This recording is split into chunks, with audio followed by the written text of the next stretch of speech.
Assalamualaikum warahmatullahi wabarakatuh. Salam dan bahagia. Kembali lagi pada video kali ini. Di sini saya akan bertanya tentang kerajinan tanah liat yang ada di Kasongan. Nah, sekarang saya sudah bersama dengan salah satu pengusaha kerajinan tanah liat yang ada di Kasongan ini, dengan bersama Bapak Purwanto. Oke. Di sini saya bersama Bapak Purwanto ingin menanyakan tentang proses-proses dan apa saja yang dilakukan dalam pembuatan kerajinan tanah liat ini. Nah, baik, langsung saja untuk ke pertanyaan pertama. Barang apa saja ya Pak yang dibuat dalam pembuatan gerabah saat ini yang Anda lakukan? Kalau sementara ini saya membuat menggeluti gerabah yang berbentuk wuwung.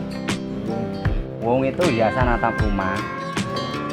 Terus yang kedua tergantung pesanan, Mas.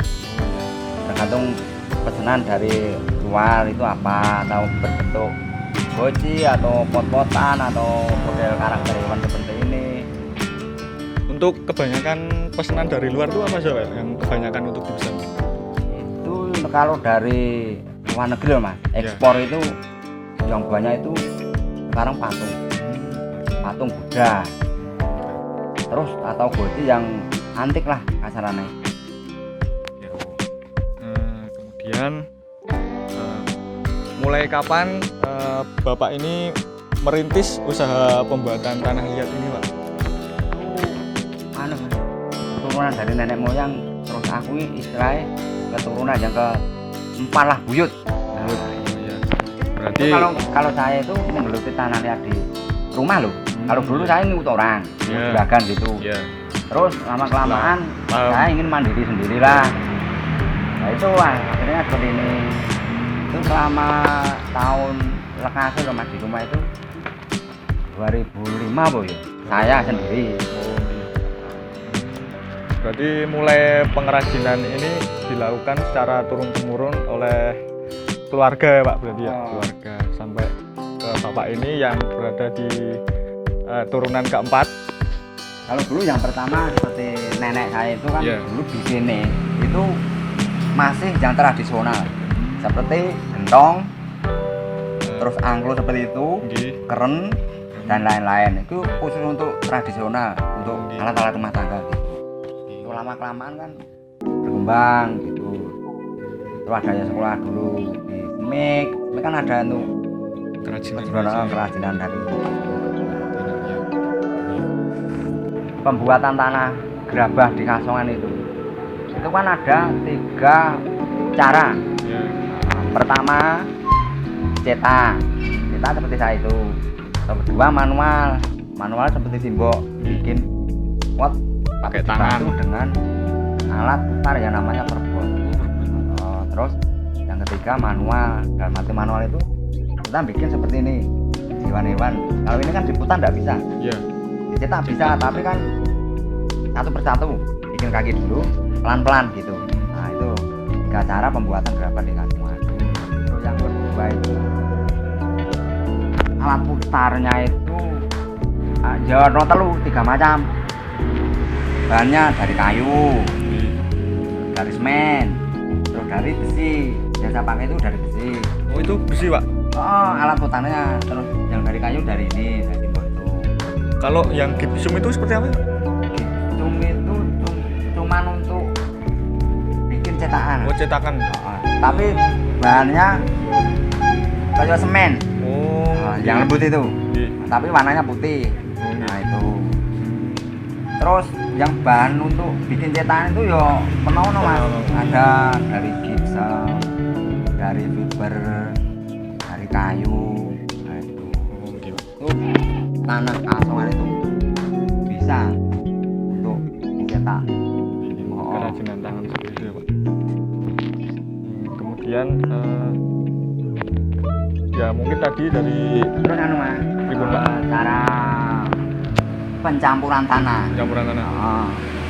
Itu awalnya misalkan tanah 1 kol itu dicampur sama di sungai. Sing lembut ya. Itu 1 kol. terus kita aduk disesuaikan airnya. Kalau kebanyakan ya nanti lembek, kalau kurang air ya pasti keras, bikin sulit. Oh, berarti itu proses pembuatan lempungnya itu. Oh iya, itu pertama harus itu. Terus kita kalau sekarang sudah pakai alat namanya giling molen itu. Nggih. Kalau dulu manual, mbok saya itu dulu manual, dijak-ijak. Ya. Oh, saya itu kan pernah bantu wong tua ngijak tanah itu, tapi yang saya ijak bukan tanah merah seperti ini, Nggih. tapi tanah sawah. Oh, lendet Nah, lungko bukan lendur, kalau lendur Oh, angel. nggih. Lungko iki dadi sing kruwal-kruwal lho, Mas. Nganu brongkal-brongkalan kae lho, dari sawah itu. Oh, nggih. Nah, Nggih, kula dong. terus itu kita ambil dari sawah dulu, Nggih. terus kita rendam pakai yang namanya kalau sekarang itu kowen itu kita bikin jugangan agak ya setengah meter lah, kita taruh di situ tapi diserati tipis-tipis itu, bukannya keluar dimasukkan situ, diserati tipis-tipis, kita rendam 1 malam pakai air, paginya kita idak dulu. Tapi kan sekarang sudah masalahnya yang ngomong tua wes tenaga ya wes juga kan zaman maju tuh Mas. Nggih, Pak. Nah, terus pakai alat namanya giling molen itu selama kalau 1 rig itu aja 1 kol tanah, terus begini 1 kol sesuaikan airnya, kita giling putarannya sampai 6 kali. Nah, nanti hasilnya seperti itu. Cetakan. Nah, itu sudah siap pakai Bahannya. Oh, nggih. oh. Berarti langkah awal dalam pembuatan kerajaan ini ku kalau mau bikin yang cetakan itu pripun Pak sampai ke proses pembakarannya. Oh, kita bikin model dulu. Model apa yang diinginkan. Oh, misalkan ada pemesan, Mas aku kowe gawe contoh seperti ini. Aku nek jadi detail banget oke, aku order. Kita tapi kadang cuman kasih gambar loh Mas, sulitnya gitu. Oh, Bayarnya ngasih gambar. berarti buatan dalam bentuk barang Ya gitu, ada, oh, ada bentuk barang, ada yang bentuk tapi kebanyakan gambar. gambar loh. Iya. Gambar itu nak cetor apa-apa, tapi kan cuma seperti fotokopi itu. Nggih.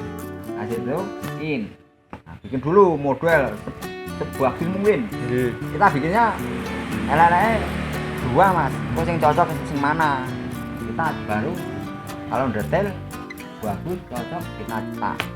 Yes.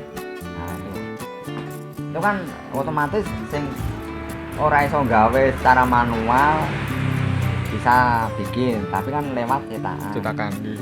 Nah ngene Mas, nek asli kasungan orang seperti saya nih, asli sini loh, Nggih.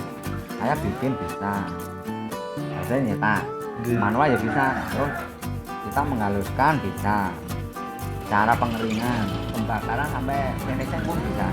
Tapi kalau dari orang luar kasungan bisa cetak tok, nyetak tok gitu, tapi menghaluskannya pasti tidak bisa. Oh, teknik enten tekniknya. Oh, tekniknya ya Mas. Sekarang ini Mas, aku pernah ikut orang itu bikin patung.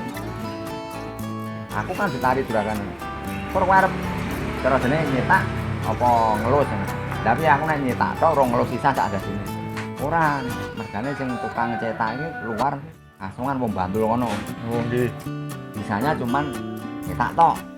Tapi menghaluskan menjadikan patung opo sing dipesen orang itu ora iso. Boten sakit. Oh, buat ini tukang cetak tok, duit wong piro 5. Tapi tukang menghaluskan orang kasungan sini paling 10. Itu lebih sulit Mas.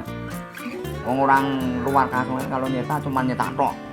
Jadi kasanane pasti selip dari sambungan. Kelihatan sambungannya.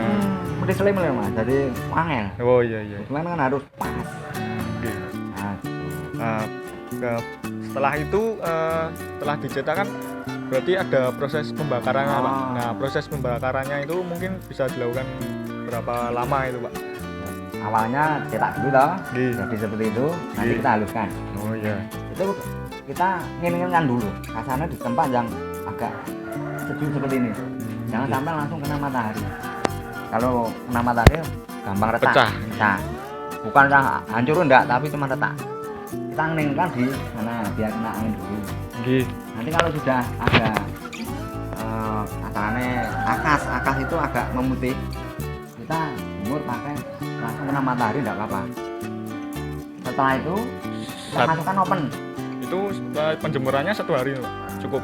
Tergantung cuaca Mas. Tergantung cuaca. Cuaca kemarau 1 hari pun Cukup. kering. Tapi kalau cuaca seperti ini, Nggih. ya paling 2 hari itu baru kering. Itu masuk oven itu. Ya. Terus pembakaran di kasongan itu ono 3 nek ram, lebih lah. Ini nek setahu saya kita alami loh Mas. Nggih. Sing aku dhewe ngalami Nggih. langsung bekerja tunggu bak Dengan ini tungku, terbuka nggih. itu, tungku itu. Terus sampai sama bak terbuka itu di tempat luar seperti ini. Tapi kita pakai alat. Ya. Alat namanya jantur. Jantur itu seperti pot yang bolong-bolong itu kita di terus di ini gitu. Nah, tapi diselingi paling orang segini jaraknya. Biar nanti ada kayu atau sampah-sampah itu kita masukkan ke lubangnya itu. Dari Oh, bawah nggih, itu. nggih, nggih. Oh, jangan seperti ini. Oh. Nanti kayu sulit masuk. Mepet ya Pak? Oh, harus ada renggang. Nggih. Nah, Itu yang kedua itu ada 2 macam. nah, terus kemudian setelah melakukan pembakaran itu, Setelah dibakar, nggih. kalau saya Apa apa langsung siap untuk diproduksikan? Maksudnya siap dijual belikan gitu? siap gini. Ini kemarin saya bakar langsung taruh situ aja. Oh. Cuman gitu. Berarti kalau ada yang dicat itu mungkin misalkan mintanya dia ya. Pembeli mau di finishing atau gitu, ya nanti kita tinggal melayani aja. Oh. Misalkan di finishing Mas seperti ini. Ya. Oke, tapi harga lain. Oh, Misalkan iya. yang merah gitu 10.000, nanti di finishing 20.000. Ya. Ini Pak, untuk pertanyaan yang terakhir, mengapa alasan Bapak mengambil usaha pembuatan kerajinan tanah liat ini Pak sampai sekarang ini? Ya, itu pertama jelas untuk memenuhi kebutuhan dari keluarga atau Mas. Nggih. Terus yang pertama itu, yang kedua itu jelas kalau saya itu memang dari keturunan nenek moyangnya sudah kasongan bikinnya aja seperti ini. Kalau mau kerja yang lain tuh kadang-kadang kita main wis Ya. ya jelas alasan tepat ya untuk memenuhi kebutuhan dari Oh ya. Ya. Baik, terima kasih kepada Bapak Pak Purwanto dalam penjelasan dan mengenai proses-proses pembuatan tanah liat. Setelah melakukan wawancara ini, saya akan menunjukkan beberapa atau sekilas tentang pembuatan proses kerajinan tanah liat ini. Nah, dari saya undur pamit, kurang lebihnya mohon maaf. Wassalamualaikum warahmatullahi wabarakatuh. Salam.